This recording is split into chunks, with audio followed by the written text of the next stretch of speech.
তোর মাল লেগা মায়া লাগে রে, অনেক বুঝাইছিলাম যাইস না পপি পস্তাবি, অনেক বুঝাইছিলাম শুনলো না। আজকে তোর মা পায়ের উপরে পা তুইলা খাই। ওই তোর আমি কইছি না মানুষের বাসায় যে বেশি কথা কবি না, চুপচাপ বয়ে থাকবি, বয় না। পোলার উপরে জিদ দেয় না রে পপি, দোস্ত তোর না দোস্ত তোর, সবই উপরওয়ালার খেলা। কি খেলা দেখাইলা রে মাওলা, দিল খুশ। হা মা, হা হা খালা আইছে তো, হা কাম করতেছে। আরে খালা তো সেই কাম করে, ঘর তো পুরো ফকফকা বানায় লাইছে। পাইলা কই এই খালা রে? জীবনের প্রথম মা একটা ভালো কাম করছে তুমি। ঠিক আছে মা, তাহলে পরে কথা কই রাখ। বাবা সকাল থেকে কিছু খাইছস? আহারে তোর লেগে আরো বেশি আফসোস লাগে আমার। 4 বছর আগে তোর মা যদি ভুল সিদ্ধান্ত না লইতো, আজকে তুই রাজপুত্রের মতো থাকতি। সকালবেলা উঠতি, ডাইনিং টেবিলে বইতি, দেখতি গরম গরম পাউরুটি, সামনে জেলি বাটার, 10 পদের ফল, ইংলিশ মিডিয়াম স্কুলে পড়তি। সবই নসিব, কিচ্ছু করার নাই। তোর আব্বা কি করে রে? আব্বা কিছু করে না, খালি বাসায় আম্মুর মানুষ। কি কস? মারে কে? আব্বা জুয়া খেলে, আম্মুর কাছে টাকা চাইলে আম্মু টাকা না দিলে পরে মানুষ। আরে পপি, কি করলি রে পপি? 3 বছর ধরে তোর লাগে সম্পর্ক করলাম, কোনোদিন গায়ে হাত তুললাম না। এই রাত 12টা বাজে তুই ফুচকা খাইতে চাইছস, রাত্রেবেলা 12টা বাজে যায় ফুচকা আলারে উড়ায়া ফুচকা বানায়া তোর লেগে লয়ে গেছিলাম, তোরা খাওয়াই দিয়া তারপর আইছি।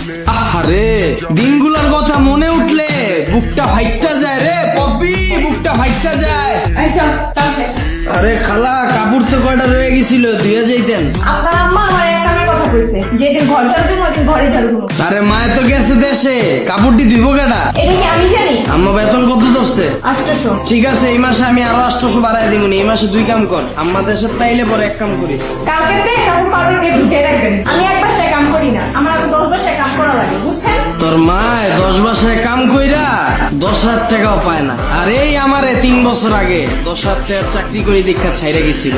নসিব আসলেই একটা জিনিস রে, কারে কোন কই লয়ে যায় কি দেখায় কেউ কইতে পারে। তুই কই থাকস রে? ফলপট্টি বস্তিতে। কি কস? বস্তিতে থাকস? বৃষ্টি পড়ে না? বৃষ্টি এলে পানি পরে, আম্মু বদনা দিয়ে রাখি। আহারে পপি, কি করলি রে পপি? ইস রে, এসির বাতাস থুইয়া তুই বস্তিতে ঢুকছস বদনা লয়া। 4 বছর আগে আমার রুচি এত খারাপ আছিল, যদি ওই সময় বুঝতাম কচু গাছের লগে গলায় ধরে দিতাম, কেমনে ভালোবাসতাম এই কামের বেডি রে।